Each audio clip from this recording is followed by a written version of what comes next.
चलिए प्रश्न को समझते हैं। प्रश्न है, दो घटकों से विलयन का निर्माण किस प्रकार निरूपित किया जाता है। विकल्प ए दिया हुआ है, शुद्ध विलायक विलगित विलायक के अणु डेल्टा H1, शुद्ध विलेय विलगित विलेय के अणु डेल्टा H2, विलगित विलायक और विलेय के अणु विलयन डेल्टा H3। इस प्रकार विलयन प्राप्त विलयन आदर्श होगा यदि विकल्प ए दिया हुआ है, बी दिया हुआ है, सी दिया हुआ है और डी दिया हुआ है। तो बच्चों चलिए हम प्रश्न की मुख्य अवधारणा समझते हैं कि प्रश्न की मुख्य अवधारणा क्या है। मुख्य अवधारणा में हम यह देखेंगे, मुख्य अवधारणा मुख्य अवधारणा अवधारणा। तो बच्चों मुख्य अवधारणा में हम कुछ इस प्रकार देखेंगे कि अगर कोई एक विलेय विलेय और विलायक विलेय और विलायक मिलते हैं तो एक विलयन का निर्माण होता है। एक विलयन का निर्माण होता है। अगर हम इसकी बात करें तो विलेय का जो इंथैल्पी चेंज दिया हुआ कुछ इस प्रकार दिया हुआ है। शुद्ध विलेय का दिया हुआ डेल्टा H2 और विलायक का दिया हुआ है विलेय का डेल्टा H1 दिया हुआ है।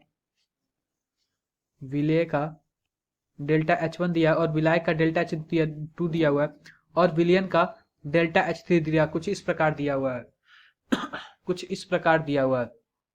विलेय का H2 दिया हुआ है और विलायक का H1 दिया हुआ है।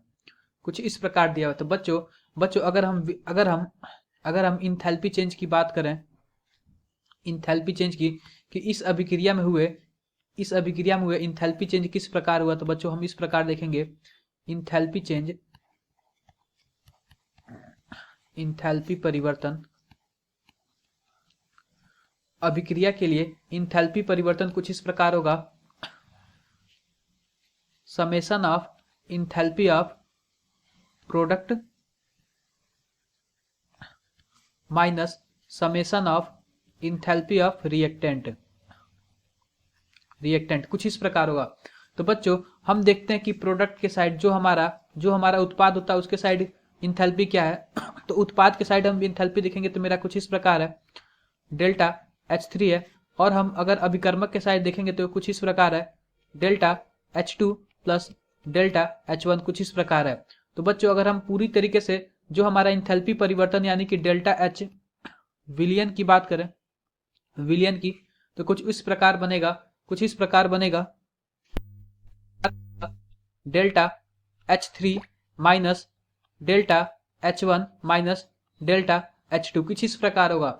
तो बच्चों यही हमारा सही उत्तर होगा। और देखते हैं सही विकल्प का चयन करते। तो विकल्प ए में दिया हुआ है डेल्टा H विलयन बराबर delta H3 minus delta H1 minus delta H2, ये हमारा विकल्प बिल्कुल सही होगा। दूसरे विकल्प में देखते हैं delta H1 plus delta H2 plus delta, ये बिल्कुल भी गलत होगा। विकल्प चौथा भी गलत होगा और विकल्प तीसरा भी गलत होगा। तो विकल्प हमारा ए सही है जिसमें दिया हुआ delta H3 minus delta H1 minus delta H2। तो बच्चों आशा करते हैं कि आपको प्रश्न समझ आया होगा। धन्यवाद।